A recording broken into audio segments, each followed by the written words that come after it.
Hi everyone, this is Representative Pam Altendorf and I am checking in with you. I'm going to try to do these weekly updates. I want to make sure that everyone is fully aware of what's going on and kind of give you a brief update at the end of the week. So here we are. It is Thursday. Well, I'm sorry, it's actually Friday. So before I head home, we literally just got off the floor. It just turned 12 a.m. So we are officially into Friday. We had a late night session. But just to let you know a little bit, I haven't done a live for a while.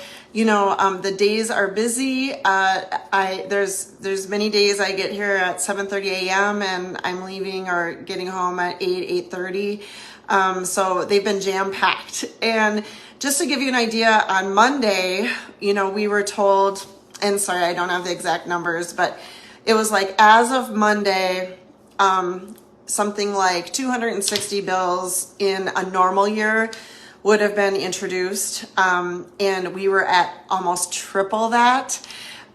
So we were like at 700 or something like that. So not quite tripled, but close to it, of the number of bills that have been, introduced. And so the speed of what's happening here in the state legislature in Minnesota this year is extraordinary. Being a freshman, it's been a lot and we've been really, really busy. Maybe the good thing is being a freshman is I don't know any different. So we're just holding on tight and here we go. But I know I've heard from more senior legislators and they've said that, this is difficult. It's really, really hard. So being in the minority definitely has its challenges. The majority party has made it clear that they are going to ram their priorities and their bills through very quickly. I would say one thing, I spoke on the House floor tonight and I will post that video later. So, please look for that. But it is disappointing. It's disappointing and it feels very hypocritical after hearing the majority party talking about democracy this, democracy that, and then them not taking good amendments, them not listening. And I guess when they have all three areas of the state governor, they have the governor, the Senate, and the House, that just has empowered them, but it is disappointing because, there is middle ground and that's what they talk about all the time. And yet it doesn't seem to matter anymore what the moderates think, what the independents think, and certainly not what the Republicans think in the state. I would encourage everyone to get involved and to really watch. There is a lot of legislation that's coming up that I would bet 80 to 90% of Democrats, if they really dug into what's happening, that they would be against a lot of this legislation that's coming through. So it's been a busy week, just to let you know. I had some visitors. I love when constituents come from my district. I had Andrew Peters from Lake City. He's a veteran.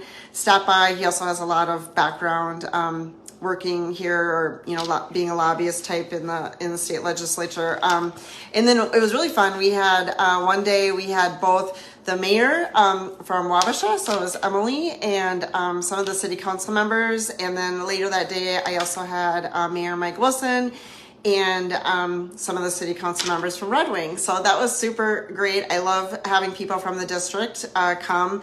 And let's see, what else have I done this week? So I'm on 3 different committees.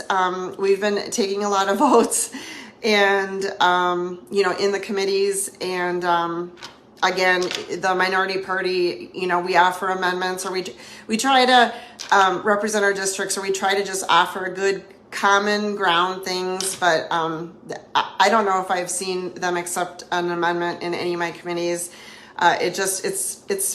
It's a little disheartening. It feels like they absolutely just do not want to work with us. Let's see. I also started this week the Greater Minnesota Republicans with the Senate, the House and the Senate together. We're going to meet once a week, so I'm excited about that, just to look for ways that I can more support being in a rural area. And I was asked to be on a special committee that's for the gun owners or to really have good messaging on our Second Amendment rights. So I was super honored that I was asked to be in that group. As anyone knows that followed me in the primary, I am passionate about our Second Amendment rights and making sure that's supported. One of the phrases I often will say is facts over fear. And we have to stick to that. The facts are that where there are more guns, this is statistical, there's less crime, and where there's more or stricter gun laws like Chicago, there's higher gun crime, and that is a complete fact. It is frustrating to see the Democrats, how they play off of people's emotions and fear. So for example, this last week when there was that shooting in California, I believe, right away they go into messaging and fear, take away the guns. Well, what's crazy is some of the gun regulations or laws that they want to pass, they have in California, they have there, and they still, unfortunately had this gun crime, which is obviously a tragedy. But it is proof that passing these laws, which only hurt the law-abiding citizens, does not stop gun crime or gun violence. Because, this is just so crazy to think about, but criminals do not abide by the laws. So when we start to impede on our Second Amendment rights, the people that hurts is you. It's the law-abiding citizens that care deeply about their country, their home, protection. Maybe they have them for hunting. Maybe they have it for sports. Whatever they have their guns for, they have the right to do that. It's protected. It's a constitutional right.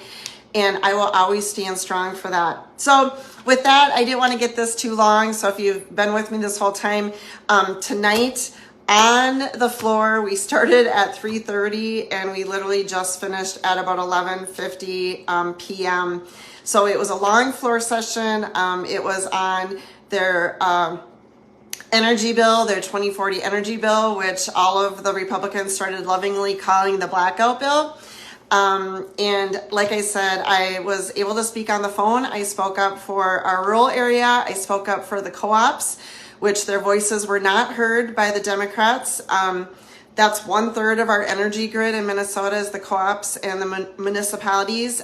They were not heard. They were not brought to the table. And it's just very, very disappointing. So I spoke up for them. And then at the end, I was able to speak up a little bit too. And I tried to speak directly to the voters of Minnesota, to the citizens, and just let you know that democracy is not happening now.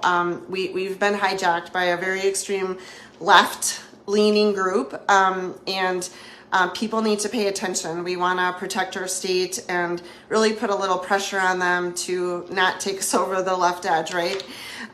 So anyways, I am a fighter. I will tell you, just in the couple weeks I've been here, I feel like, I've grown a lot. I've learned a lot. And anyone that knows me, I have a never give up attitude, a never quit attitude.